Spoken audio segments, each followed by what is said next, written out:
ध्यान से, banking transaction, ठीक है। सुनो पहले रूल रेगुलेशन सब समझो।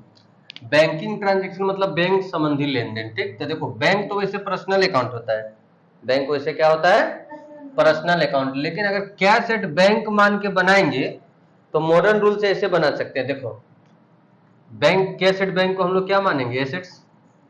इंक्रीज करेगा तो डेबिट, मतलब बैंक में अगर हम लोग का पैसा बढ़ेगा तो डेबिट, और घटेगा तो, ऐसे मान के भी बनाएंगे तो क्वेश्चन बन जाएगा। पर्सनल अकाउंट मान के बनाएंगे तो भी क्वेश्चन बन जाएगा। मतलब मॉडर्न अप्रोच और ट्रेडिशनल दोनों से बनेगा।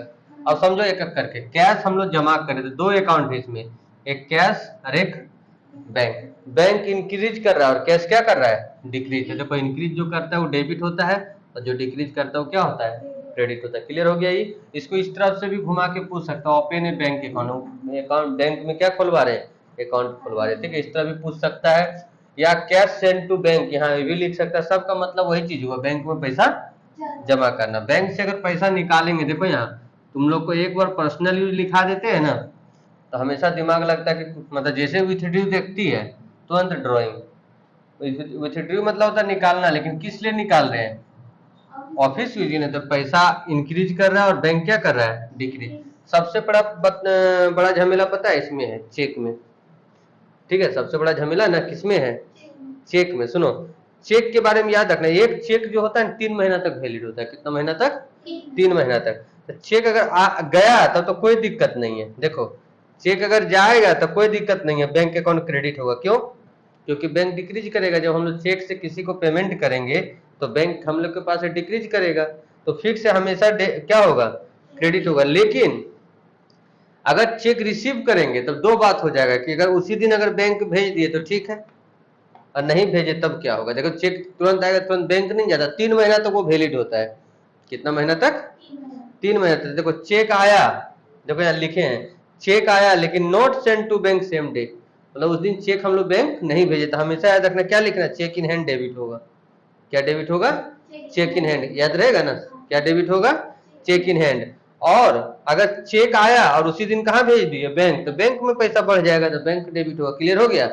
जाने में हमेशा बैंक, आने में देखना बैंक भेज रहे कि नहीं, ठीक। अब जैसे यहाँ देखो चेक हम लोग दे रहे हैं क्रेडिटर को, किसको दे रहे हैं, तो वहां ऐसे लिखा रहेगा, हम क्रेडिटर लिखे हैं, सब क्रेडिटर मतलब सप्लायर, वहां ऐसे लिखा रहेगा check given to Ram. Ram को हम लोग चेक दे रहे हैं तो राम पाने वाला हो जाएगा, रिसीवर हो जाएगा। राम अकाउंट डेबिट, हम लोग चेक दे रहे हैं तो बैंक क्या डिक्रीज करेगा, बैंक, तो Ram account debit to bank account हो जाएगा, ठीक है। कोई भी एक्सपेंसेस तो जानता है, ये कोई भी एक्सपेंसेस डेबिट होता है, कोई भी एक्सपेंसेस क्या होता है, डेबिट होता है। चेक से हम लोग पेमेंट की, इशू मतलब देना, तो फिक्स है कि बैंक हम लोग का क्या होगा, डिक्रीज होगा, ठीक है। ये तो तुम लोग को बता दिए थे कि अगर पर्सनल यूज रहेगा तो याद रखना ड्रॉइंग डेबिट होगा, ठीक। और क्या निकाल रहे, बैंक से पैसा निकाल रहे, तो बैंक हम लोग का डिक्रीज कर रहा है। क्लियर। फिर देखो चेक हम लोग रिसीव किए लेकिन चेक बैंक नहीं भेजे, तो cheque in hand account debit to customer. मान लो यहाँ इस प्रकार से एग्जांपल रहेगा, cheque receive from Ram but not send to bank, तो लिखाएगा cheque in hand account debit to Ram account, ठीक। चेक हम लोग जो, ये जो चेक है हम लोग घर में तो रखेंगे नहीं, 10 दिन बाद भेजे, 20 दिन बाद भेजे, उसको चेक जितना डेट लिखा हुआ है उसका 3 महीना के अंदर कभी भी भेज सकते हैं, ठीक है। तो जब भी चेक भेजेंगे तो लिखेंगे, चेक भेजेंगे तो बैंक इंक्रीज कर जाएगा और चेक हम लोग का क्या होगा, डिक्रीज करेगा, ठीक है। अब मान लो चेक भेजे हम लोग, वहां चेक क्या हो गया, डिजोनर, डिजोनर मतलब वैल्यू उसका खत्म हो कारण से।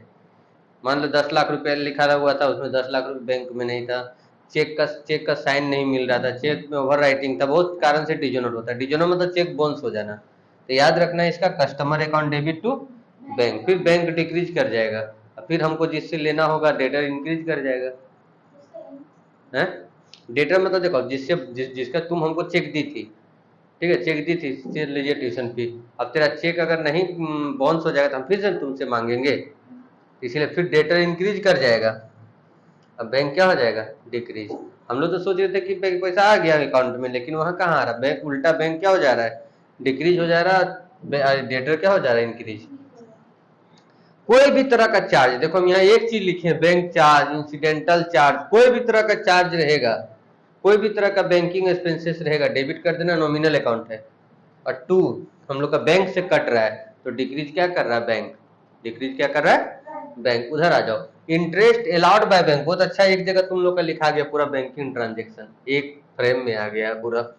इंटरेस्ट अलाउड बाय बैंक, इसका मतलब क्या होता है बताओ? इंटरेस्ट हम लोग को दे रहा है बैंक, इसका हिंदी यही हुआ, इंटरेस्ट हम लोग को क्या कर रहा है बैंक।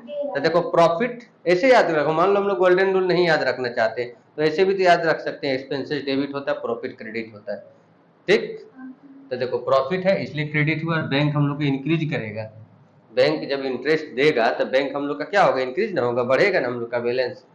उसी तरह अगर चार्ज करेगा तो एक्सपेंसेस इंक्रीज करेगा, अब बैंक क्या हो जाएगा, बैंक कम हो जाएगा, इंटरेस्ट लेगा तो हम लोग का बैलेंस कम हो जाता है, पता है ना। बैंक में लोन हम लोग ले रहे हैं बैंक से, तो बैंक तो चलो इंक्रीज करेगा, बोलो कैसे इंक्रीज करेगा, तो आजकल का जो लोन होता है ना, आजकल का जो लोन होता है वो अकाउंट में देता है तो बैंक इंक्रीज कर गया।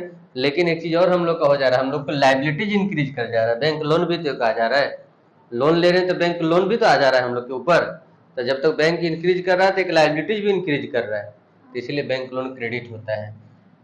कलेक्शन ऑफ डिविडेंड, मान लो हम लोग का डिविडेंड कहीं से आया, क्या आया, डिविडेंड कहीं से आया तो bank account debit to dividend, dividend हम लोग के लिए प्रॉफिट हो गया, बैंक हम लोग का इंक्रीज किया, ठीक। इनकम टैक्स हमेशा याद रखना प्राइवेट खर्च है, ये वाला हमेशा याद रखना, इनकम टैक्स क्या होता है, प्राइवेट खर्च है। और चेक से पेमेंट करें तो देखो लिख दिए थे, चेक से कोई भी चीज पेमेंट करेंगे, ठीक है, चेक से कुछ भी पेमेंट करेंगे तो बैंक क्या होगा, क्रेडिट होगा, तो यहाँ क्रेडिट हो गया। रेंट पेड कर, रेंट एक्सपेंसेस से डेबिट हो जाएगा और हो गया, बैंक हम लोग का डिक्रीज करेगा। देखो कितना अच्छा एक जगह हो गया है, अब एक दो इसमें और छूट गया होगा बात अलग है, लेकिन पहले इतना तो कंप्लीट हो जाए जो लिखा हुआ है।